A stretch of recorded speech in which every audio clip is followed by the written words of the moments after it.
This is the Victorinox Forester M grip. Dirty, but just keeping it real. This is the Swiss Soldier, also by Victorinox.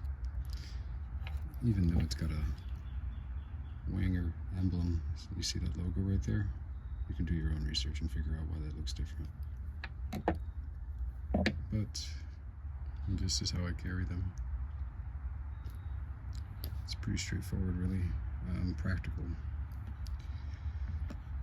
This type of belt pancake sleeve is just very convenient. You have to form fit it to the knife, but once you do,